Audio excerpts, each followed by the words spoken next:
Co-starred as it crosses the room. Shadow rises and you are here.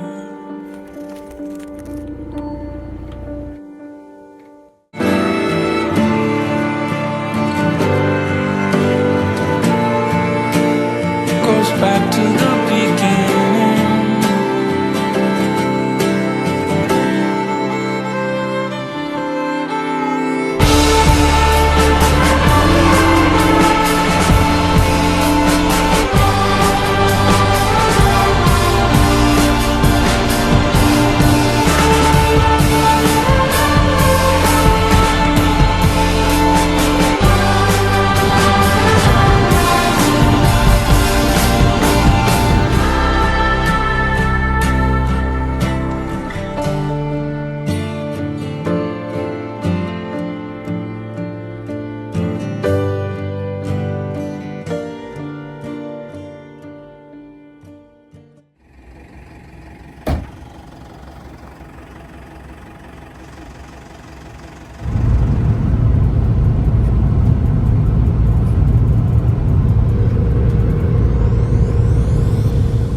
L'objectif des 3 premiers jours du voyage était de rejoindre au plus vite la Suède, qui représentait pour nous le vrai départ de l'aventure.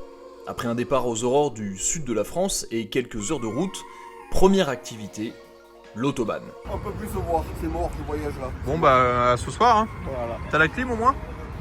Ouais, je vais ouvrir les vitres. Bon c'est bon. Nickel. Bah c'est parti, autobahn. On va tenter une petite VMAX. J'appuie sur le bouton NOS, les valves.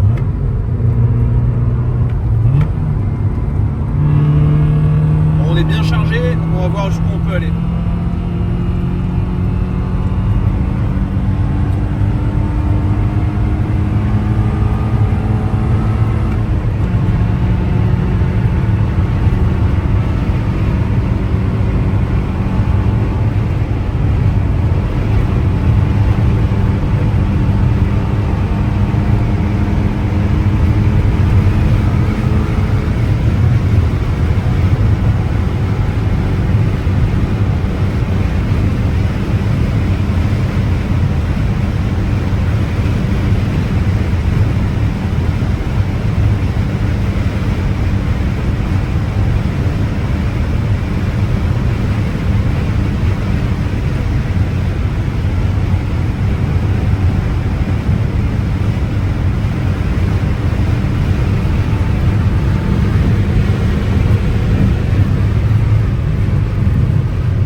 À 2 dans la voiture, ultra chargée.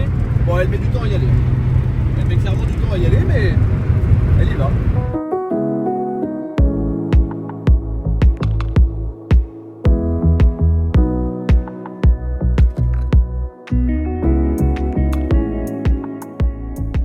L'objectif aujourd'hui est d'arriver en Suède. Donc là, on est à la frontière allemande. On va bientôt passer au Danemark. Je viens de refaire le plein et là, je pars sur un record de consommation. Puisque hier j'ai réussi à faire à peu près 840 km avec un plein, ce qui est pas mal, c'est une moyenne un peu plus de 8 litres, 769 km jusqu'à notre destination. Je viens de faire le plein, la Carrera T est là-bas, la 356 est sur la remorque. Ce soir on dort en Suède et demain matin on dépose la remorque pour mettre la 356 sur la route.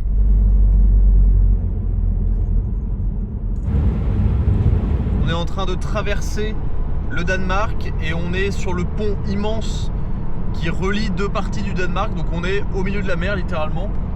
Regardez, et tout autour de nous la mer. Ah, c'est magnifique. Vous voyez sur la carte on est ici, Copenhague c'est là et ensuite on va passer en Suède à ce niveau là pour arriver à Malmö et continuer à monter. Là même si ça fait 2 jours qu'on roule, à ce moment-là, c'est extrêmement stylé. Oh, la vue est dingue. Mais là, je prends vraiment conscience qu'on est en train de partir vers un endroit éloigné. Parce que depuis hier, bon, on est sur l'autobahn. Je suis allé beaucoup de fois en Allemagne. Là, bon. Là, on se dit, ok, on va vraiment dans le nord. Et la vue est quand même assez cool. Et voilà. La Suède.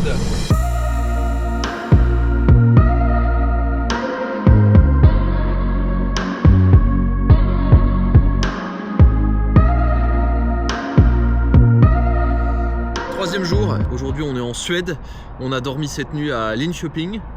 Ça s'écrit Linköping, mais apparemment, merci les abonnés sur Instagram, ça se prononce Linköping. Et aujourd'hui, on est au centre Porsche de Linköping, puisqu'on va déposer la 356 sur la route. En gros, on va la sortir de la remorque. Donc derrière moi, il y a la Carrera T. La 356 est devant moi. Et bien sûr, vous étiez posé sur le toit de la 968. La 968 qui m'étonne, parce que la voiture est incroyablement confortable. Alors, j'ai pas réussi à faire 1000 bornes avec mon plein, je suis plutôt à 900 parce que la première moitié de la réserve descend très lentement et ensuite ça s'accélère. Donc visiblement c'est pas jaugé de manière parfaitement équivalente. J'ai pas trouvé le mot, il est un peu tôt, mais voilà. Bon, j'ai bien fait de prendre 30 secondes pour aller dans le centre Porsche parce que j'ai jamais vu un centre Porsche aussi beau, et encore c'est même pas un centre Porsche, c'est un centre de service. Mais waouh! Oh là là, la config! Oh, magnifique! Waouh! Ok. Et rigole pas sur les configs ici, hein? La vache! Oh, 992 Touring, boîte méca. Ça c'est une full Zondenwunsch, hein. Putain, il y a le cuir même jusqu'à l'arrière dans cette couleur. J'espère que ça sort bien à la caméra, mais c'est un bleu vert métallisé. C'est quoi le nom du PTS? Je sais pas quelle est la couleur de ce PTS, mais c'est un bleu vert d'eau absolument sublimissime. Waouh! Oh, c'est beau, hein? Oh, la config. Carrera T, la nouvelle, dans une superbe couleur. Alors je sais pas ce que c'est, on dirait un Oslo Blue. Oslo Blue. Et oui. Alors on ne voit pas très bien avec la boîte méca et le pommeau en bois. Ils sont assez jolis ces jantes. Ils rigolent pas sur les configs ici, hein. Oh, mais la Touring, waouh, exceptionnelle. J'ai jamais vu une aussi belle Touring, je pense. Un grand merci aux équipes pour leur accueil. C'est un peu une réflexion, je sais pas, de gamin, mais c'est la deuxième fois que je vais dans un centre Porsche avec ma Porsche. Et c'est bête, mais ça me fait quelque chose. Ça me fait quelque chose parce que je me dis que je viens chez Porsche en tant que client. Et c'est pas pour me la péter, mais ça me paraît bizarre. Enfin, j'aurais jamais imaginé ça. Donc voilà, c'est mon petit moment appréciation. Parce que je trouve ça assez fou en fait. Il y a 10 ans, jamais j'aurais pensé qu'un jour j'arriverais chez Porsche avec une Porsche. La vie fait que.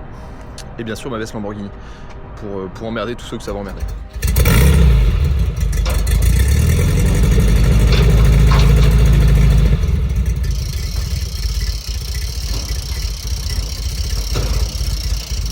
Voir la 356 descendre de la remorque sur laquelle elle était perchée depuis 1800 km, c'était vraiment le début de l'aventure. Et la voir partir avec les routes enneigées de chaque côté et les skis à l'arrière dans ce décor, et d'être enfin avec les 3 Porsche réunis, c'était un moment génial.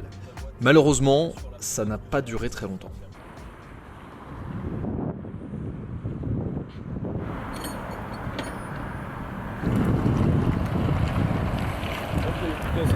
Nouveau paquet dans la voiture. Bonjour Pierre. Hello. Tu as fait, je sais pas, j'allais dire une connerie en suédois, mais je parle pas suédois donc. On sait même pas dire bonjour en suédois. Ça regarde. Les magnifiques pneus Goodyear, superbe. Bon là ça va être atelier mécanique. T'as sorti tes gants Martial? Ouais, ça y est, je t'en prépare. Ouais. Les gants Porsche? Ouais. Les gants service Porsche. Putain le truc de. C'est bizarre, ils sont pas très usés quand même. Non, mais on va recommencer à Si je peux me permettre. Ouais, parce que là il y a grand atelier. Alors il y a atelier d'un côté moi qui mets du Chatterton sur ma caisse parce que mon joint là il est à la verticale en permanence donc c'est un peu insupportable. Et de l'autre côté la butée d'embrayage de la 356 qui fait des siennes. Évidemment Pierre qui nous a rejoint pour les belles images. Ce soir Pierre, c'est image des 3 voitures avec aurore boréale au-dessus. Ça serait incroyable, près du lac en plus. Bah, en fait moi c'est l'objectif du trip. Ouais. C'est vraiment ce que je veux. Je veux que la photo de miniature du road trip Cap Nord ça soit ça. La 968 sous l'aurore boréale. Ouais vraiment voilà. Elle est vendue. Tout simplement. Toujours avoir une carte du NURB sur soi. Très important. Avec des tours restants. On sait jamais par où on passe.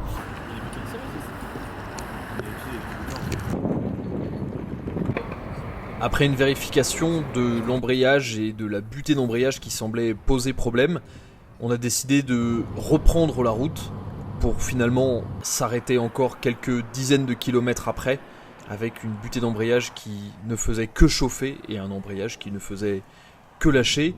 Et pour nous c'était assez incompréhensible, surtout pour Franck, le propriétaire de la 356, qui avait fait changer cette fameuse butée d'embrayage juste avant le départ. Bon, c'est long, hein. Ouf. Là, en plus, on a pris pas mal de retard avec les petits problèmes d'embrayage de la 356 qui est toujours là, hein, et de l'autre côté, elle tient toujours le coup, c'est trop cool de la voir sur la route. Et surtout que là, on commence à voir les premières neiges, donc on voit les premières pistes de ski aussi. Donc on longe toute la côte et ouais, là, ça commence vraiment à ressembler à un road trip dans le nord. Il fait encore pas trop froid. Sans manteau, c'est un peu sportif quand même là. Ah, ça commence à faire froid. Mais non, puis bon, là, la 68 est toujours impériale. Rien à redire, franchement, c'est top. Mais j'ai hâte qu'en fait, j'ai envie de rouler sur la neige. Parce qu'on n'a pas mis des pneus neige pour rouler sur la... Combien j'ai mis là? 52 litres. Toujours à 8 litres de moyenne. C'est incroyable, franchement, c'est trop bien. Pour une caisse de 30 ans, c'est fantastique. Et là, ouais, j'ai envie de rouler dans de la neige en fait. D'une part parce que 3 jours d'autoroute, ça commence à devenir un peu chiant. Mais aussi, j'ai envie de faire le con, puis j'ai envie de faire des images dans la neige en fait. J'ai envie de faire des photos, j'ai envie de faire du drone et tout. Ce soir, peut-être voir des aurores boréales, j'espère. Il y a un truc qui est cool aussi avec les stations suédoises, les boutiques, c'est que la bouffe est super bonne. Ça, c'est un truc, c'est très agréable. Alors que l'Allemagne, c'est absolument dégueulasse. Le Danemark, à peu près pareil. Mais ouais, les stations suédoises, ça va. Donc on peut s'arrêter et bouffer des trucs corrects, genre sains. Il fallait qu'on s'arrête dans la station Gulf de Suède quand même. Eh, franchement, ça tue, hein. Ouais. Même le sandwich chez les Gulf. Super. Ah, ça rend trop bien. Pierre, tu t'imprègnes de la culture locale? Tout à fait. Je vais faire des coloriages pendant qu'on roule, Ah, super.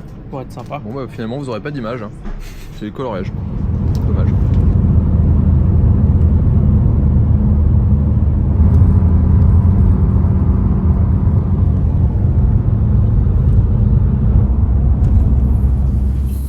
Est-ce que tu pourras faire des plans des voitures qui sortent du parking? Ouais, c'est ce que je voulais faire, me mettre dehors.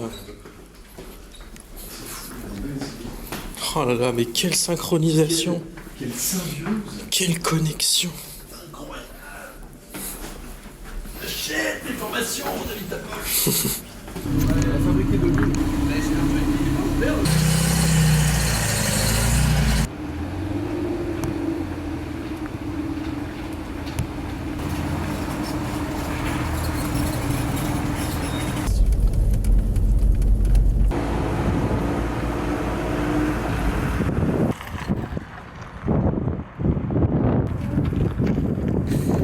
Alors là ce matin c'est un peu la sauce parce que la 356, hier c'était un problème de butée d'embrayage et là visiblement le seul truc qui reste de l'embrayage c'est la butée d'embrayage. Donc bon, on est un peu bloqué. Ce qui est chiant c'est que la butée d'embrayage avait été, ou une partie de l'embrayage avait été remplacée. Évidemment avant de partir la voiture avait subi une grosse révision générale. Et là ce matin avec le froid, tout est collé, puis donc là Franck est sous la voiture, c'est un peu la sauce. Et mine de rien on a encore beaucoup de routes. Donc là ce que je vais faire c'est essayer d'appeler le centre Porsche de Umeå. Hej och välkommen till Porsche Center Umeå. För att komma till försäljning, tryck 1. Vous pensez qu'elle est pas conduisible la voiture ou pas? On va essayer, mais on pense qu'elle n'est pas conduisible. Il est en train d'appeler l'assistance pour la faire ramener Ok. chez Porsche. Ouais, parce qu'ils ont pas de... Pas de plateau, ils ont rien. Non, ils ont pas de, Oui, non, mais on de est- pièces quoi. Donc on va essayer de faire comme ça. Ok, je suis désolé Franck. Bah, tant que moi, je me faisais le plaisir de l'amener jusque là-haut. Bah ouais. Bon, malheureusement, la suite va être sans la 356 parce que l'embrayage est cuit et on a essayé d'appeler les centres Porsche autour, mais évidemment personne n'a un embrayage de 356. Et le temps qu'il faudrait attendre pour avoir la voiture, ça durerait une semaine, ça coûterait une fortune. Donc malheureusement, on a dû appeler l'assistance et la voiture va retourner dans le sud de la France par plateau aujourd'hui. Donc bon, c'est une grosse déception pour forcément Franck, le propriétaire, pour nous aussi. Mais bon, j'ose pas imaginer la déception de Franck malheureusement. Mais ouais, ils vont continuer le road trip avec le pick-up et nous avec les 2 autres voitures, en espérant que les 3 restantes arrivent au bout. C'est comme ça. Pendant que Franck et Lionel attendaient le plateau qui devait récupérer la 356, Martial, Baptiste, Pierre et moi avons pris les voitures et avons roulé 3 heures jusqu'à notre prochaine destination qui s'annonçait être l'un des événements de ce road trip. Les autres allaient nous rejoindre plus tard, le soir, mais nous, on voulait vraiment pas louper l'opportunité de vivre ce qu'on allait vivre. On s'apprête à faire probablement le truc le plus fou que j'ai jamais fait avec une voiture. Les 2 Porsche sont derrière moi. Malheureusement, la 356 n'est plus avec nous. Le soleil se couche. Et derrière moi, j'ai un lac gelé. Et on va conduire 8 km sur le lac gelé. On est un peu stressé, mais on a vu 3 pick-up passer à pleine bourre. Donc, les GoPros sont prêtes. Le drone aussi. C'est parti. Vivre l'aventure Porsche à fond. C'est bon. Et on est sur la glace.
Est-ce que c'est pas le truc le plus fou que vous avez jamais fait? Je pense que si. Ah, Je pense que c'était exceptionnel. C'est incroyable. Non mais la vue, la lumière et tout. On va y retourner. Hein. Ah ouais, de toute façon on fait demi-tour. Hein. On va y retourner. Ah c'est... Ouais. Il y a eu plusieurs têtes à queue. Ouais. Mais j'ai même eu peur de rester coincé. Ouais, moi aussi, parce que quand tu patines vraiment et que t'as plus de grippe, Ouais. faut y aller tout doucement. J'ai relâché, ça a repris, c'est reparti. Mais c'était fabuleux. Ah c'est extraordinaire. Extraordinaire. Franchement. Franchement, les pneus, ils ont travaillé, c'est exceptionnel. Eh oui, les pneus Goodyear, mais c'est bizarre parce que t'as vraiment des moments où t'as beaucoup de grippe, des moments où t'en as plus du tout, où c'est de la glace lisse. Sur la neige, ça marche hyper bien. Ouais. Et ah mais c'est exceptionnel quoi. Mais nous on a des images, le drone, les images qu'on a au drone. Ah ouais. Non mais c'est un truc de malade.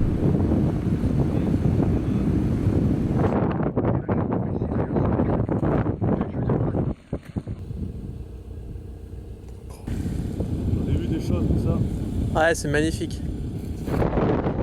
Là, il va faire le Mongolito.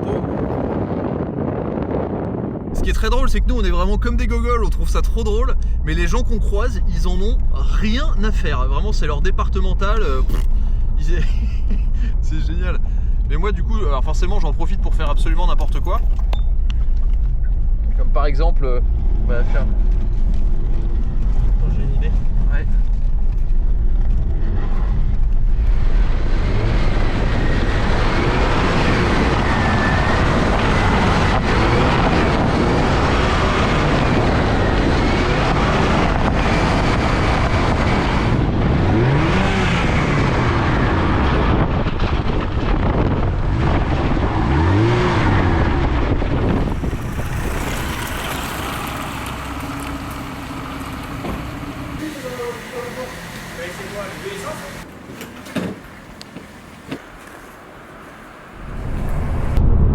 Après le départ, la 968 a dépassé les 144 000 km tout à l'heure, quasiment à l'endroit de la frontière finlandaise. Et je me faisais la réflexion en roulant là, sur ces routes justement finlandaises qui commencent à être assez défoncées, à quel point cette voiture est impressionnante. Elle sait absolument tout faire. Ça fait quand même... je suis parti avec quoi? Ça fait 4000 km déjà dans le trip, donc on est quasiment à la moitié. Je pense qu'en tout on va faire 9000 et la voiture montre aucun signe de faiblesse. Alors bon, il y a 2-3 trucs qui commencent à bouger un petit peu quand même, notamment le volant et qui commence à se décaler un peu vers la gauche, et c'est assez fatigant parce que je suis constamment obligé de le tirer un peu vers l'extérieur pour que la voiture aille droit. Bon, en même temps, c'est pas étonnant après toutes les routes qu'on a traversées, et sachant que j'avais jamais refait le setup de la voiture depuis que je l'ai acheté. Bon, voilà, le setup bouge un petit peu. Je pense qu'il y a aussi quelque chose qui nous aide pas sur le setup de la voiture, c'est que j'ai beaucoup de carrossage à l'avant et un peu de carrossage à l'arrière aussi, ce qui fait que la voiture est constamment en train de suivre un petit peu la route, donc il faut beaucoup micro-corriger, ce qui au volant est assez fatigant. Et notamment j'ai commencé à me taper des tensions dans le haut de l'épaule là, ou dans les trapèzes, parce que j'étais constamment en train de tirer un peu, mais juste un peu de micro-corriger. Mais autrement, que ce soit en termes de consommation, de confort, la voiture elle fait tout. Et là encore, je suis vraiment content de mon choix, parce que comme d'habitude, la 968, j'ai déjà dit, mais c'est une voiture qui est très décriée, qui du moins n'est pas comprise. Et pourtant, lorsque je l'ai emmené en balade avec des voitures sportives dans le sud de la France, j'avais l'exclusivité parce que j'étais le seul à en avoir une. J'avais aussi une voiture qui était très performante sur route, avec juste quelques petites améliorations, qui est fun à conduire et qui est aussi capable d'encaisser des énormes road trips comme ça, d'encaisser de la conduite sportive, d'encaisser du circuit. C'est assez bluffant, honnêtement. On est au village du Père Noël, à Rovaniemi en Finlande, en Laponie finlandaise, donc on est dans le cercle polaire. Et il y a ce petit truc là qui nous dit, bon, Madrid et Rome on s'en fout, mais Cap Nord, 680 km, on s'approche du but. Ce qui est rigolo, c'est qu'il y a plein de F-35 qui arrêtent pas de décoller, parce que l'aéroport est juste derrière là-bas, et forcément on est très proche de la frontière russe. Donc les F-35, bon, même si on se demandait s'ils volaient quelque part, au moins ici on sait qu'ils volent, on a vu 5 décoller en 10 minutes là. L'expérience sur la mer de glace de Luleå nous avait largement fait oublier les 4000 km de ligne droite qu'on venait de se manger, et l'excitation de monter de plus en plus vers le Grand Nord devenait palpable. Les routes étaient de plus en plus enneigées, et même si toutes nos voitures sont équipées en pneus 4 saisons ou en pneus hiver, en l'occurrence les miens c'est des Goodyear Vector génération 3 All Season, on avait quand même une certaine appréhension de la dangerosité potentielle de rouler sur des routes complètement enneigées. Alors attention, nouvelle technique de travelling. Je sais pas si ça marche. Attends, si on prend un peu d'élan. Ouais, attention.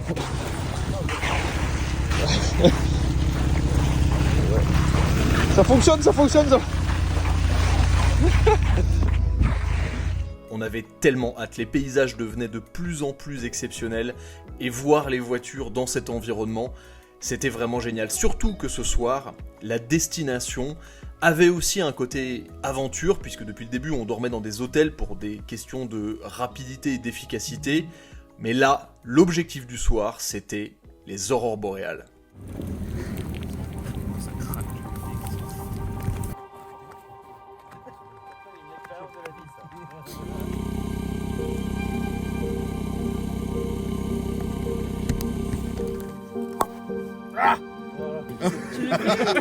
Avec l'Apple Watch, c'est bon.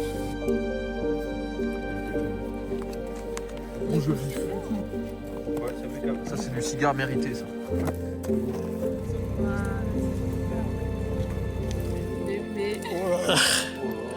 Oh là là. Gaspillage.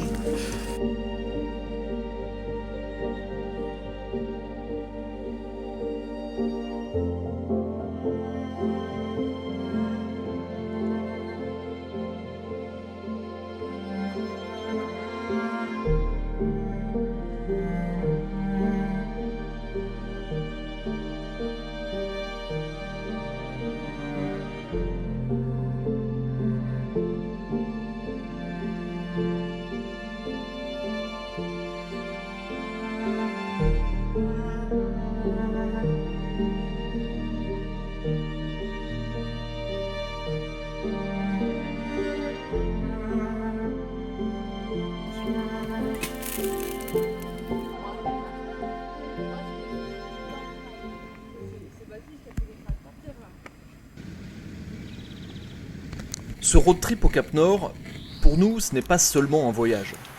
C'est aussi, et avant tout, une célébration de notre passion de l'automobile. Une célébration de la marque Porsche, et surtout un rappel pour vous tous et toutes qui regardez peut-être cette vidéo, que l'automobile, ça sert à se déplacer, ça sert à voyager, à créer des souvenirs. Si pendant les jours précédents, l'émotion qui se ressentait le plus dans le groupe était l'excitation palpable de conduire nos voitures vers le but fatidique du Cap Nord, au matin du 6e jour, en quittant Kaamanen, ce qui flottait dans l'air, c'était plutôt une ambiance solennelle, une ambiance presque religieuse, comme si on terminait notre pèlerinage vers des contrées qui ont été, je pense, assez peu visitées par des voitures de sport. Et à cette ambiance solennelle est venue s'ajouter la beauté extraordinaire des paysages norvégiens qui, pour les décrire, ne méritent qu'une chose, des images.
Afin de célébrer cette aventure au Cap Nord, j'ai décidé de faire un truc rigolo. Je vais envoyer la compte de ma nouvelle voiture au vendeur d'ici. Je me dis que être venu au Cap Nord avec une Porsche 968 pour acheter une voiture qui elle aussi est à l'autre bout de l'Europe, voilà, il y a des trucs qui sont parfois un peu bêtes dans la vie, mais je trouve que ça renforce l'expérience, il faut en profiter. Donc tout est rentré à compte réservation 540i E34, confirmé ce virement. Voilà, ma nouvelle voiture est validée. Alors maintenant, il va falloir que je trouve le temps d'aller la chercher. Mais voilà, moi, c'est comme ça que j'ai deux manières de célébrer ce road trip au Cap Nord. Au Cap Nord, il fait un peu froid, j'arrive plus à parler. Faire des donuts et acheter des voitures.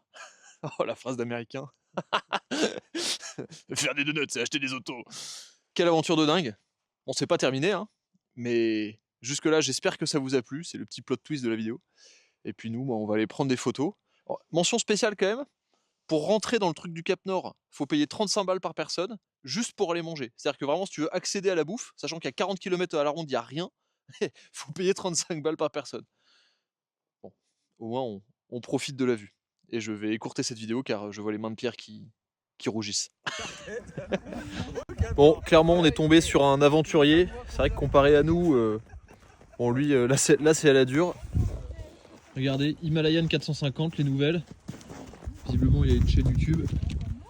Frozen Bike Ride. Himalayan 450, full équipé au Cap Nord, avec des skis sur les côtés. J'imagine que ça évite de tomber, ce qui est quand même pas mal. Monter sur la structure. Pneus clous. Ah la vache, ouais. Pneus clous, putain, incroyable. Arriver au Cap Nord dans ma Porsche 968, c'est un sentiment que j'ai encore du mal aujourd'hui à décrire, Alors, je ne suis pas arrivé au volant de ma voiture, puisque c'est Franck qui conduisait. Comme sa Porsche n'avait malheureusement pas pu arriver jusqu'ici, je lui ai proposé de prendre le volant de la mienne, afin qu'il arrive, lui aussi, au Cap Nord, au volant d'une Porsche. Avec coup d'Excel. Et comme si les paysages ne suffisaient pas, lorsqu'on s'est penché au-dessus de la barrière qui surplombait la mer à plus de 300 mètres de hauteur, on a observé des centaines de baleines et de dauphins qui passaient en dessous. C'était indescriptible, il y en avait à perte de vue et on avait l'impression que c'était une image de reportage qu'on voit à la télé. C'était absolument indescriptible. Il a fallu des bonnes jumelles.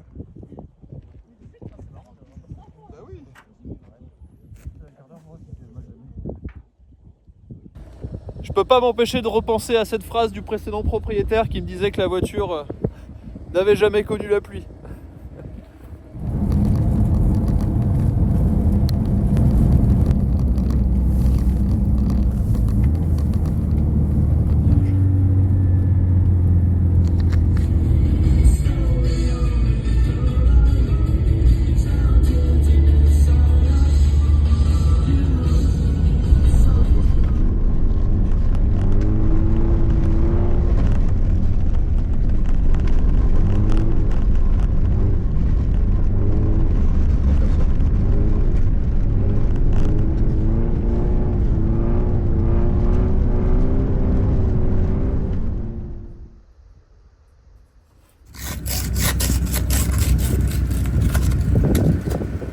Professionnalisme, N'est-ce pas?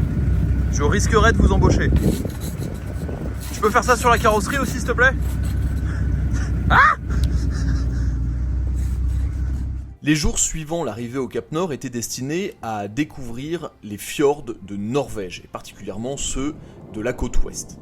Alors, le lendemain de notre arrivée au Cap Nord, j'ai été déposer Pierre à l'aéroport, qui est rentré en France, et nous avons continué avec le reste du groupe à explorer ces fjords. Si vous n'êtes jamais allé en Norvège, pour moi c'était la plus belle partie du road trip. Ces paysages de montagnes enneigées qui tombent directement dans des mers d'huile, c'est absolument fantastique. Et ce qui est vraiment surprenant, c'est à quel point la météo déjà change vite et change le paysage. D'un fjord à l'autre, vu qu'on longe les fjords par le bord de la mer en général, et ensuite on prend des tunnels qui passent sous une montagne pour atterrir dans un autre fjord, on peut arriver dans deux univers complètement différents.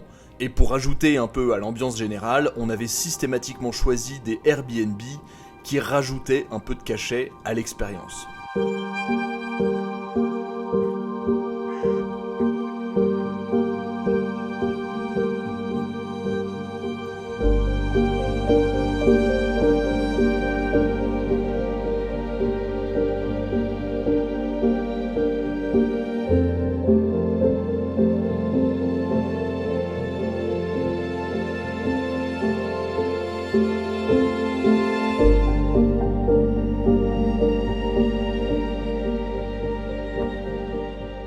Réveil difficile ce matin, je pense que ça se voit à ma tête.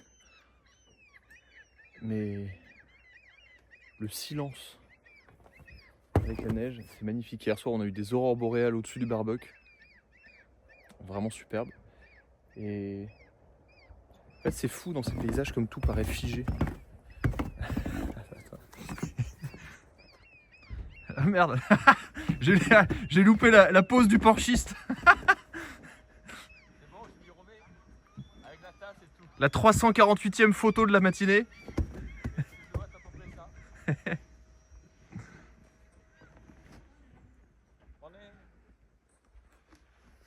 C'est une maladie, hein? Ah, moi, C'est tout le temps. on vit un peu un rêve, entre guillemets. Ah bah là... Les voitures, je sais pas si elles vivent un rêve, mais elles le vivent en tout cas. En tout cas, elles savent pas qu'il y en a d'autres qui vivent pas ce qu'elles vivent. C'est waouh, c'est un peu compliqué ce matin, mais Oui, c'est c'est bien dit. J'ai été philosophe. Non, mais il y en a qui restent enfermés dans des garages toute leur vie, puis il y en a qui vivent l'aventure. Bah ouais. Moi, c'est ce que j'arrête pas de me dire. Avant d'acheter celle-là, elle avait jamais connu la pluie. Enfin, en tout cas, pas avec le propriétaire précédent. Bon bah là, D'ailleurs, il commence à y avoir du dégât un peu là. Les stickers Club Sport sur les côtés, bon j'avais dit, mais ils commencent à disparaître un peu. Notamment ici là, tout le bas qui est parti. La caisse est dans un état absolument catastrophique. Mais bon, au moins ça vit. Puis là c'est beau avec les fjords et tout là. On emmène dans ces petites cabanes. Et aujourd'hui l'objectif va être d'aller explorer les fjords jusqu'à Tromsø. Ça se prononce sûrement autrement. Mais voir ce qu'on peut découvrir comme paysage. Hier, en longeant les fjords, on a vu des dauphins dans les fjords, c'était magnifique. Et là, on espère en revoir peut-être des baleines. Regardez, il y a des petits bateaux de pêcheurs qui rentrent.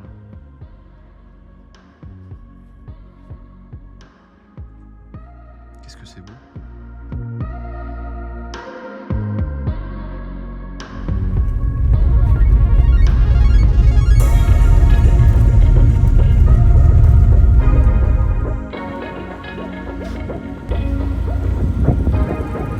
Franchement, c'est le meilleur terrain de jeu que j'ai jamais vu.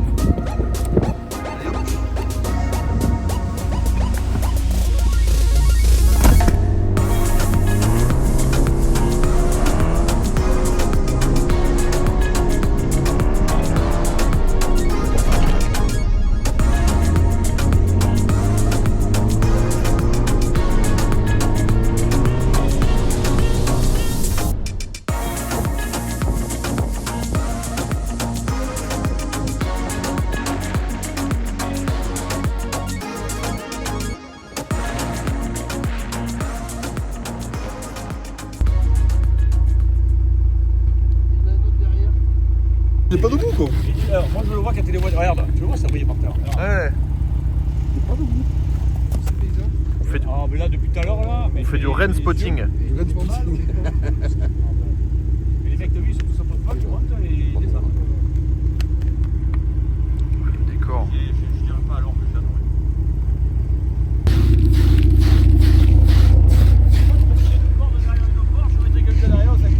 Franchement. Ouais, te pète pas la gueule.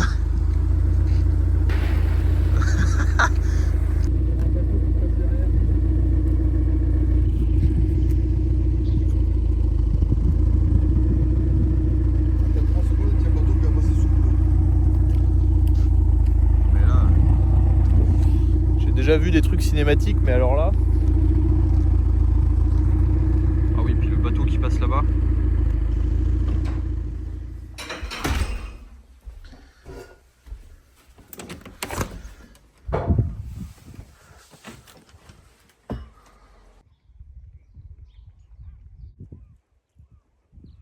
Moi j'avais cette chambre là.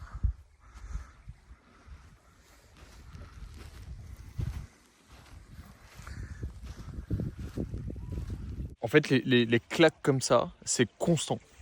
À chaque fois qu'on passe une crête de colline ou de montagne, on redécouvre un paysage derrière. À chaque fois que le temps change, on redécouvre des paysages. À chaque fois, enfin, c'est absolument fantastique. Les routes qui longent les fjords sont vraiment très très belles et sympas à conduire. Donc on peut même s'amuser un peu avec les sportives. Et évidemment dès qu'il y a de la neige, bon, moi je trouve que c'est le pied. Les autres un petit peu moins. Mais si c'est pour se réveiller face à ça, c'est extraordinaire.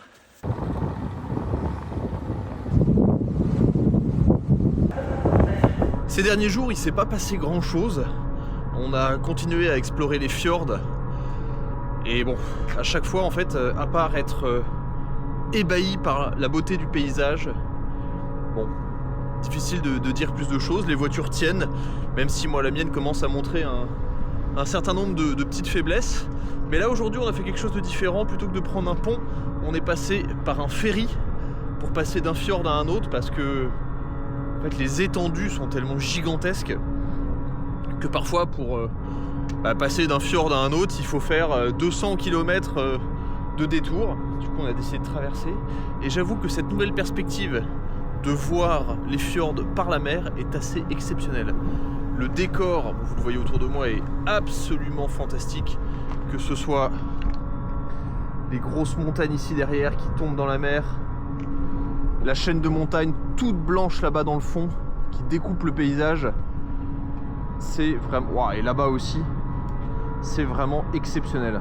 Pour tout le monde, ces derniers jours, ça commence à être un peu plus difficile. C'est vrai que le trip, on l'a volontairement fait assez court. Seulement 15 jours pour parcourir autant de distance, c'est physique, autant pour nous que pour les voitures. Mais à chaque fois qu'on se lève le matin et qu'on est un peu fatigué, on commence à rouler, puis on redécouvre des paysages comme ça et on se dit qu'effectivement ça va nous manquer quand on va repartir. Mais j'avoue que pour autant, il y a deux choses qui commencent à m'embêter. C'est déjà le fait de vivre d'une valise depuis 10 jours, de jamais rester 2 jours au même endroit. C'est peut-être l'erreur qu'on a faite, on aurait peut-être dû rester au moins 2 jours à un moment au même endroit. Et la deuxième chose, c'est l'état de la voiture. Bon là elle est sale, mais bon, j'ai mes ventilateurs avant qui fonctionnent plus, j'ai mon phare avant droit qui est fendu, qui commence à prendre la condensation. J'ai quoi, 2-3 fois elle a eu un peu de mal à démarrer. Elle a consommé un peu d'huile, bon ça c'est normal. J'ai mon pare-brise qui est pété. Ouais, ça commence, je vois les joints sur le côté de la carrosserie qui commencent aussi à vraiment être dans un sale état. Donc là c'est vrai que ça... c'est cool, je trouve ça exceptionnel de pouvoir vivre ça avec ma voiture de sport. Mais ça fait aussi un peu mal parce que forcément on voit la liste des réparations qui s'allonge. Mais bon, ça fait partie de l'aventure. Comme je le disais sur un post Instagram, on partira pas avec nos voitures, autant les utiliser à fond.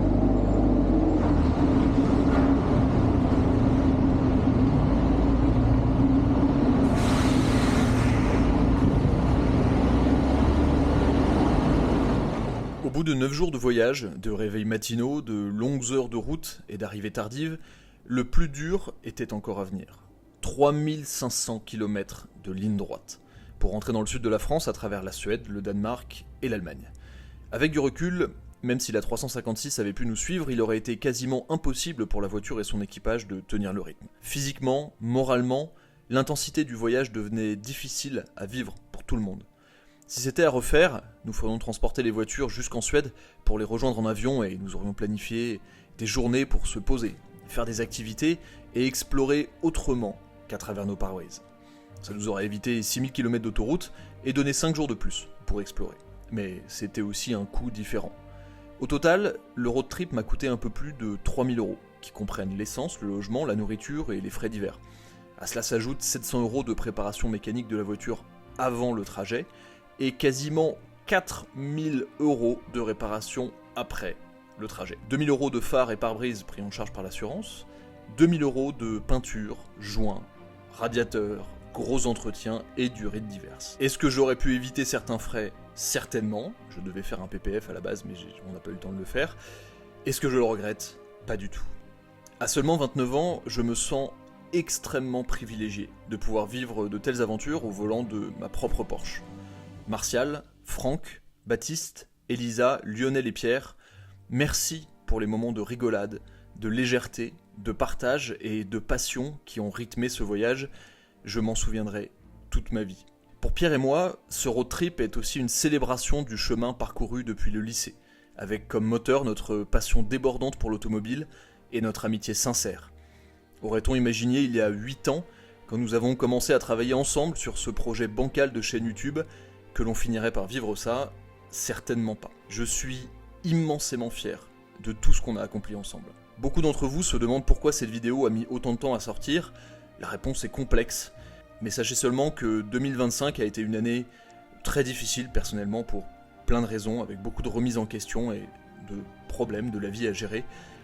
Mais me replonger dans ces images a eu un effet presque thérapeutique, et finalement me rappelle aussi pourquoi j'ai commencé tout ça en 2018. Merci pour votre soutien en 2025, j'ai hâte de voir ce que réserve 2026, et si je devais conclure avec une phrase, conduisez vos voitures. Ça vient du cœur.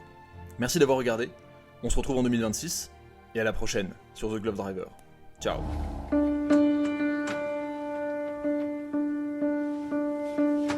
Echo starters across the room.